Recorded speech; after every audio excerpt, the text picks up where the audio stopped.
Na aula passada, você viu que ao dividir números por zero, isso resulta em uma exceção no seu sistema, ou seja, um erro. E sem o tratamento adequado dessas exceções, a JVM finaliza o seu programa prematuramente. Então você aprendeu como utilizar os blocos try, catch e finally para tratar essas suas exceções.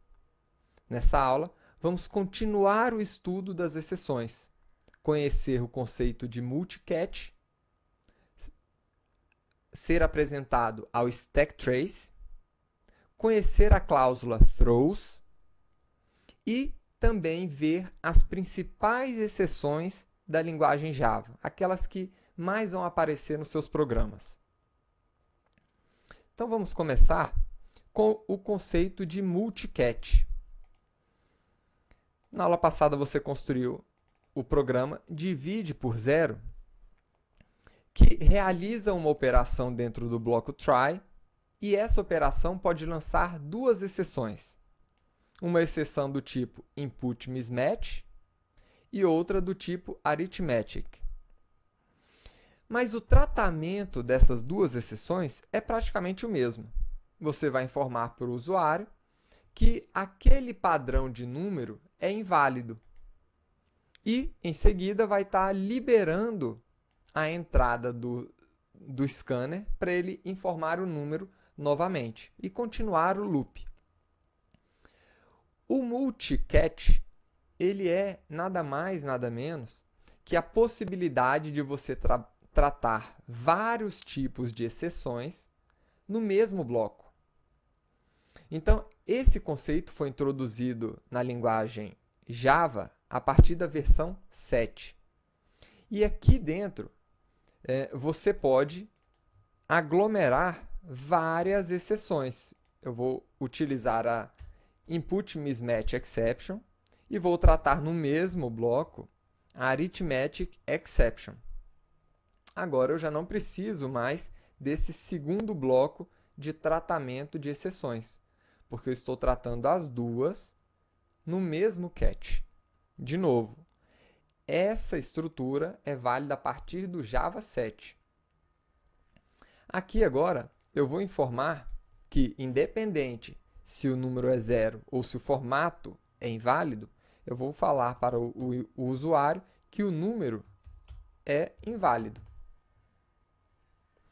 E vou descartar a entrada errada e liberar novamente para o usuário. Esse tratamento vai funcionar da mesma forma que o tratamento anterior. Então, nós temos aqui 1 e vou informar aqui agora XTI. Vai falar que o número é inválido e vai pedir o número correto novamente. O outro conceito é o stack trace. O stack trace é a sua pilha de erros. Um erro pode começar em uma determinada classe e pode ser propagado dentro das suas classes, né? Então, aqui dentro do seu tratamento, você poderia ver todos os erros, todas as mensagens de erros e por onde passou aquela exceção.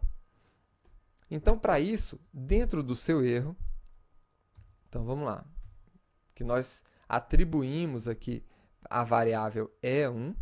Então vejam aqui que eu posso colocar os vários erros separados por esse caractere, né? E no final a gente vai colocar uma única variável que vai receber todas essas exceções que foram declaradas aqui em cima. E dentro desse erro, nós temos aqui alguns métodos interessantes, né? O primeiro é o print stack trace. Esse print stack trace vai imprimir a pilha de erro encontrada nessa exceção. Então vamos lá, 2 XTI. Então aqui ele imprimiu para a gente todo o erro encontrado. Então ele encontrou um erro do tipo input mismatch exception, né? Ao tentar executar esse método da classe scanner dentro desse outro método que estava dentro desse e assim por diante. Né? Até encontrar a nossa classe, o nosso método main, que foi onde nós sentimos o efeito diretamente. Além do método printStack3, que imprime diretamente no seu sistema essa mensagem, você poderia capturar apenas o seu stack3. Então, aqui você receberia um array de stack traces, né, dos erros que foram identificados para eventualmente você fazer um tratamento. E nós temos ainda um último método, que é o método getMessage, que retorna para você uma mensagem, em geral contendo ali aquela lista de erros também, só que no formato string. Além do multicatch e do stack3, nós temos a cláusula throws. Então, até agora, todo o tratamento de exceções foi feito aqui dentro do método. Mas, eventualmente, você pode construir um método que pode lançar exceções. Então, por exemplo, esse bloco aqui, ele pode lançar esses dois tipos de exceções. E você pode, eventualmente, não tratar essas exceções. Ou seja, o seu método vai simplesmente lançar as exceções. Né? Quando isso acontece, então você declara no seu método as exceções que você está lançando. Então, para exemplificar, eu vou criar aqui um outro método, dividir, que vai receber uma variável do tipo scanner e vai executar exatamente essa operação aqui.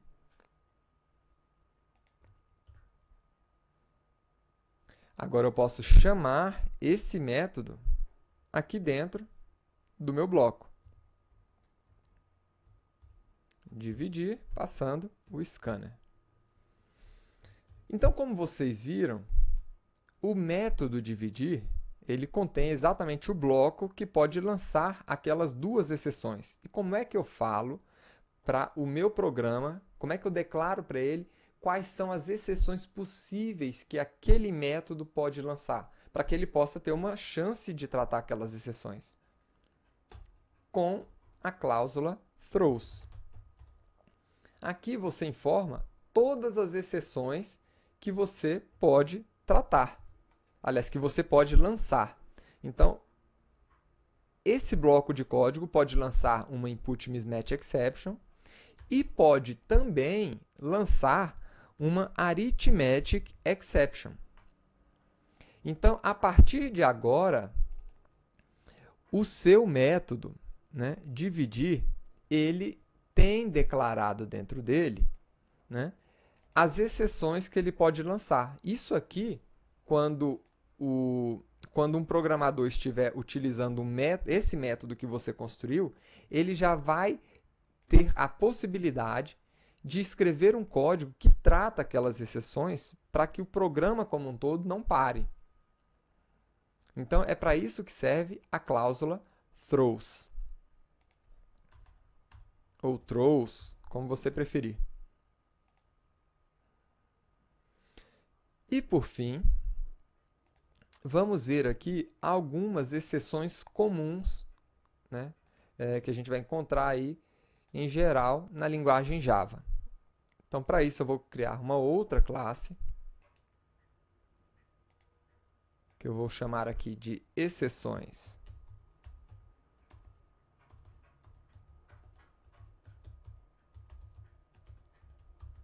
Comuns. Vou criar aqui um método main.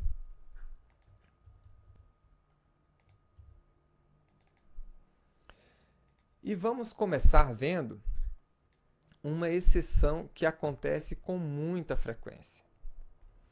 Então, você eventualmente declarou uma variável e não inicializou essa variável. Então vamos lá. Nós criamos um array que é nulo, ou seja, eu não vou inicializar esse objeto. Mas dentro do seu aplicativo, você está tentando acessar um método de um objeto que não existe, né? Ou um atributo. Então, eu vou tentar acessar o atributo length do meu array. Isso aqui vai causar para a gente uma exceção conhecida como null pointer exception. Ou seja, você está tentando apontar, acessar um objeto do tipo, um objeto nulo. Então vamos ver aqui. Executando esse programa. Opa.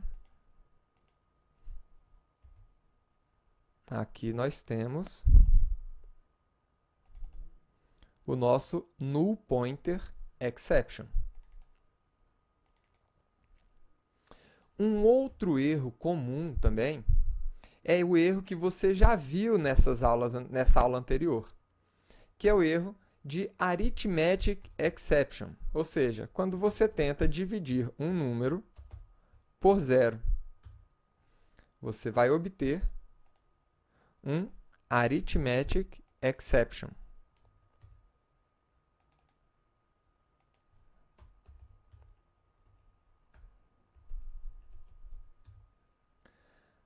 Nós temos ainda, quando estamos tratando de arrays, o erro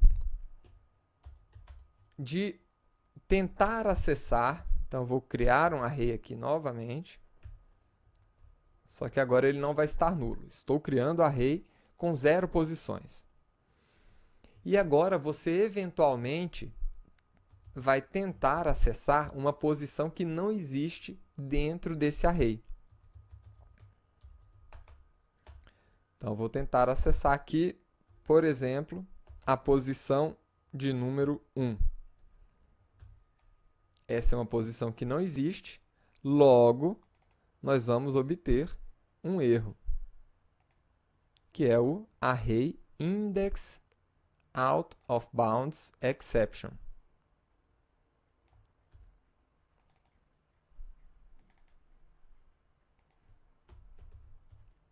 Sempre que você tentar acessar uma posição inexistente, seja negativa ou positiva, dentro de um array. Agora, uma outra exceção, né, que é muito conhecida, é a class cast exception. Então, quando você tenta realizar um cast de um objeto para outro, e esse objeto ele não passa no teste de E1, então você vai obter um erro. Nós trabalhamos aqui com a criação de vários animais. Então, eu vou criar aqui um animal do tipo galinha.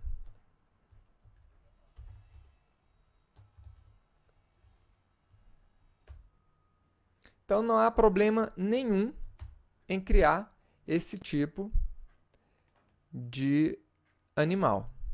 Nenhum problema. A galinha, ela é filha de animal. Então, ela é do tipo animal também. Mas, e se você tentar... se você, por um acaso, criar uma outra galinha, G, e tentar colocar essa galinha, que é do tipo animal, aqui dentro. É possível? Sem problema nenhum.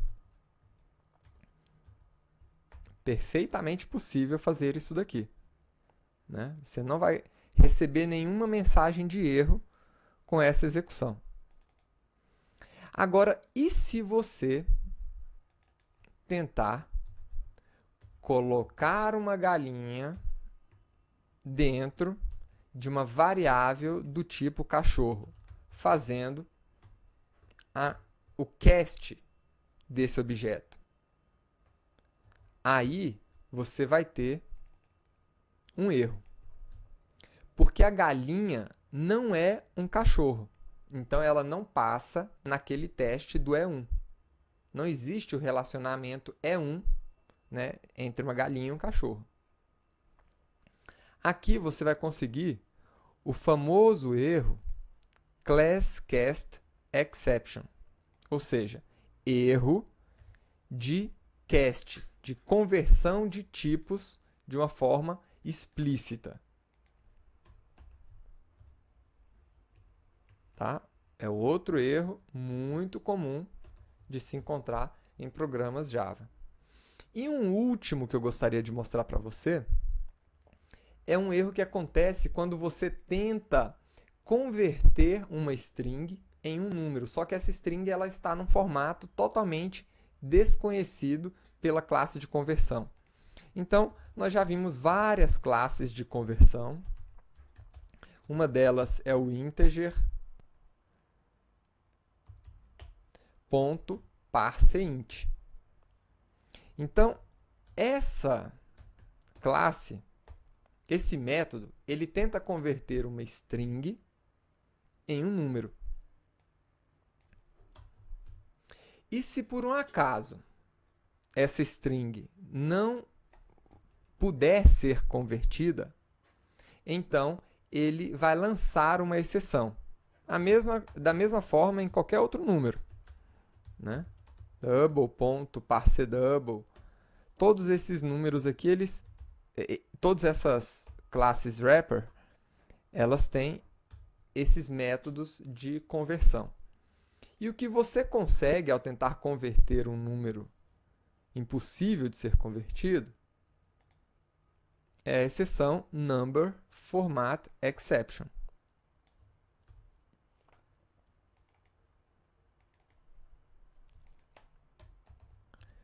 Então, aqui estão algumas situações que você poderia utilizar para realizar o tratamento dessas exceções. Espero que você tenha gostado da aula de hoje e nos vemos na próxima aula. Até lá!